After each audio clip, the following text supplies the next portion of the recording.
और हमारे लिए क्या टिप्स हो सकते हैं as a patient, how to deal with such chronic conditions. Shri Priya ji please. Thank you so much Neetu ji. मेरे को यहाँ पे वापस आके बहुत अच्छा लग रहा है now, after coming for a couple of sessions and listening to the people and sharing experiences. It's now become a part of my life also. I feel like I'm part of this discussion, part of this group. और मेरे को खुद बहुत कुछ सीखने को मिला है यहाँ से.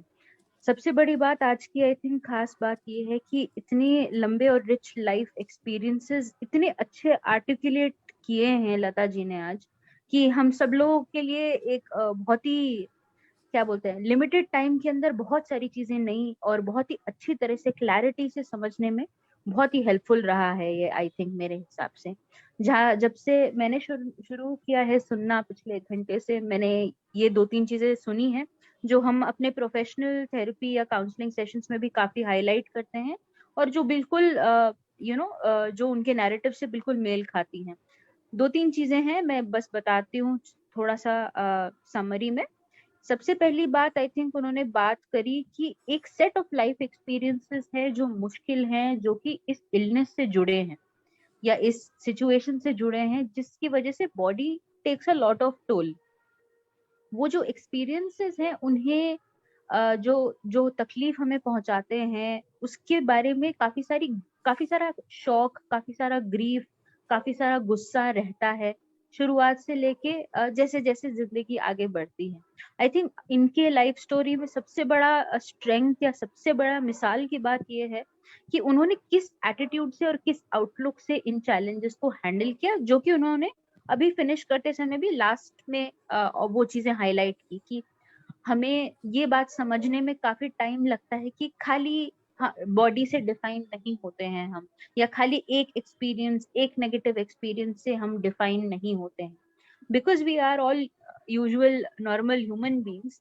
उतार चढ़ाव, तकलीफों को झेलना, ये समझ के आगे बढ़ना, इन सब में टाइम लगता है.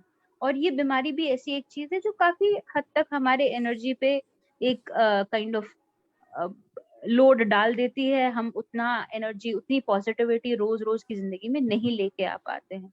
तो हमें उसके लिए, ये मेरा सेकंड पॉइंट आ जाता है एटीट्यूड और आउटलुक के बाद, है कि हमें अपने रिसोर्सेज, हमें अपना सपोर्ट सिस्टम खुद बनाना पड़ता है. हमें हमारी हीलिंग एक तरह से सेल्फ ड्रिवन करनी पड़ती है.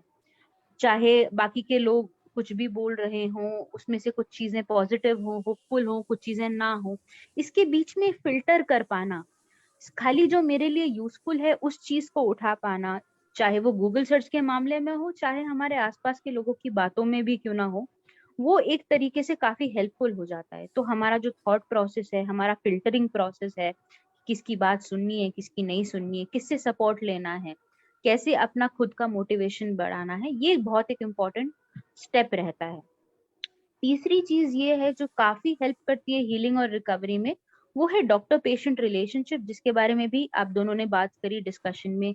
Weather it's medication, alternative treatments, getting to know more about what is the treatment, getting to know कि मेरे बॉडी में टेस्ट के हिसाब से या डॉक्टर के हिसाब से चल क्या रहा है मेरे साथ, ये मेरे को पता होना चाहिए. उससे मेरे को थोड़ा एक सेंस ऑफ कंट्रोल लगता है. वो कंट्रोल फील कर पाए इसलिए ज्यादातर लोग गूगल सर्च की तरफ भागते हैं, लेकिन वो हमेशा आंसर्स क्लैरिटी के साथ नहीं देता है, ना ही एक्यूरेसी के साथ देता है. बट वो कंट्रोल फील करने के लिए I think doctor patient relationship बहुत जरूरी है. जैसे कि लता जी ने भी हाईलाइट किया, आजकल के जमाने में doctors are more and better trained to work in a collaborative way with the people that they are treating. तो एक तरह से एक बाई डायरेक्शनल रिलेशनशिप है, जहाँ पे आपका एक ट्रस्ट लेवल होता है, कंफर्ट लेवल होता है, एक फेमिलियरिटी होती है.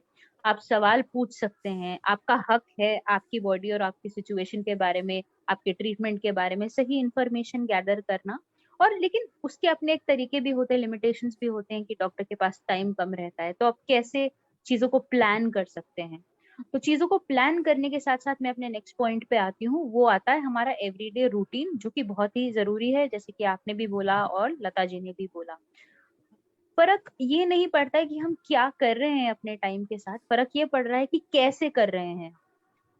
तो अगर कोई भी चीजें आपको छोटी बड़ी है जो खुश रखती है, जो आपको तंदुरुस्त रखती है, दोनों चीजें इंपॉर्टेंट है। आपकी इंटरेस्ट की भी होनी चाहिए, खुशी की भी होनी चाहिए, और आपके लिए हेल्थी भी होनी चाहिए।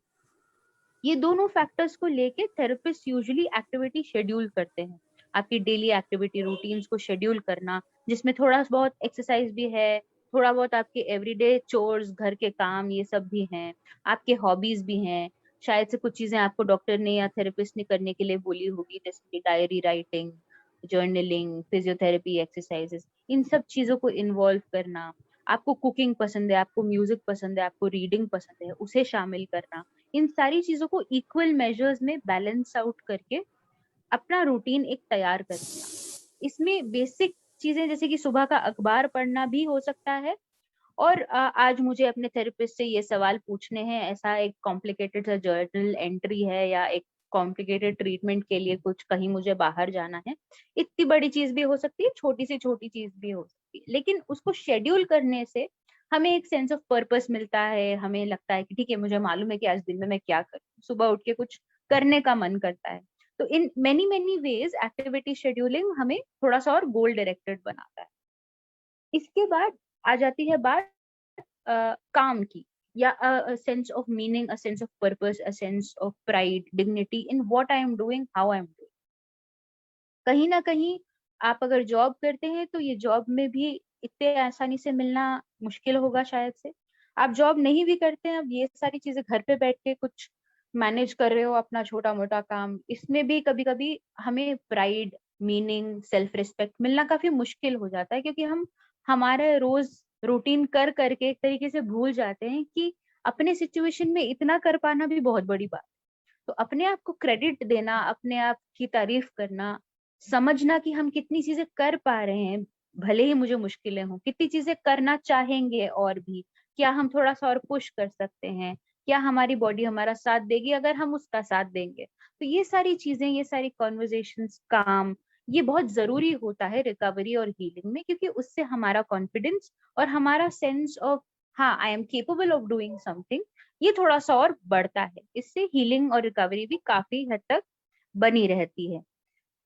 कंपेयर करना कहीं ना कहीं दूसरों से, दूसरों की सिचुएशन से, इसका भी बहुत बढ़िया उदाहरण एग्जाम्पल दिया लता जी ने, कि भाई भले ही आपको क्रॉनिक इलनेस हो या नहीं हो, women's health and women's mental health, generally mental health के बारे में भी, फिजिकल हेल्थ के बारे में भी हमारे पॉपुलेशन, हमारे समाज में बहुत कम अवेयरनेस रहती है। लोगों को पूरी पूरी जिंदगी लग जाती है समझने के लिए कि मेरे को तो बचपन से अनीमिया है, इसलिए मुझे थकान हमेशा महसूस होती है, मुझे कैल्शियम की प्रॉब्लम है या बोन्स की प्रॉब्लम है, मेरे को एस्थमा है या मेरे को अल्सर है, वो स्ट्रेस की वजह से है, या फिर तो मैं जितना काम उठा के अपने सर पे रखी उसकी वजह से है, या और कोई प्रॉब्लम्स चल रही हैं मेरे आसपास। हम अपनी बॉडी, अपने माइंड के साथ जो चल रहा है उसी में इतना कम अवेयर रहते हैं कि एक इलनेस आ जाए वो तो एडिशनल बात हो गई। तो इन सब के बगैर भी हमारे हेल्थ स्टेटसेस इतने अच्छे नहीं है हमारे कंट्री में। मैं सोशल वर्कर हूँ, मैं काफी औरतों के साथ काम करती हूँ, और ये सारे कॉमनली सीन प्रॉब्लम्स है, stress, anxiety, depression, headaches, tension headaches, unreasonable unpredictable body aches and pains, क्या बोलते हैं, बोन प्रॉब्लम्स, ब्लड प्रॉब्लम्स। तो ये सारी चीजें हमें अब और हाईलाइट अभी आ रहे हैं बाहर, हाईलाइट पब्लिक व्यू में, पब्लिक ओपिनियन में, इन चीजों के बारे में अभी जाके बात हो रही है।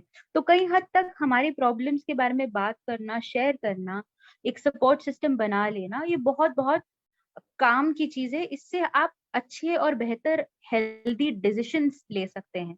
तो कहीं ना कहीं आपके जो सपोर्टिव ऑर्गेनाइजेशंस है, चाहे वो स्पिरिचुअल हो, चाहे वो हेल्थ ऑर्गेनाइजेशंस हो, चाहे वो एनजीओज हो, आपका स्कूल सिस्टम, आपका वर्क प्लेस सिस्टम, आपके एम्प्लॉयर्स, आपके रिलेटिव्स, इनमें से अगर आपको कोई भी लगता है कि आपका साथ दे रहे हैं, आपके लिए भला सोचते हैं, और आपको उनसे बात करके, उनकी हेल्प लेके अच्छा महसूस होता है, तो उस चीज को कंटिन्यू करिए, उसके लिए टाइम बनाइए।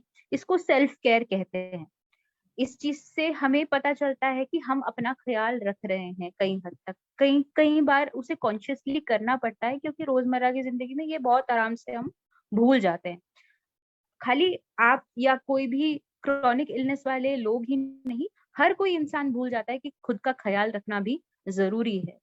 और फिर हम इतनी सारी चीजें एक्सपेक्ट करते हैं कि हमारा बॉडी लड़ना चाहिए, इलनेस को हराना चाहिए, हमें आगे रहना चाहिए।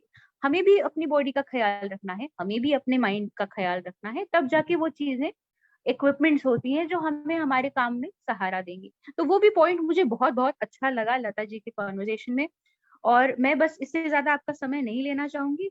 मेरे को बहुत अच्छा लगा यहाँ रह के, मेरे को बहुत कुछ सीखने को मिला और आप लोगों से शेयर करने को मिला। So thank you.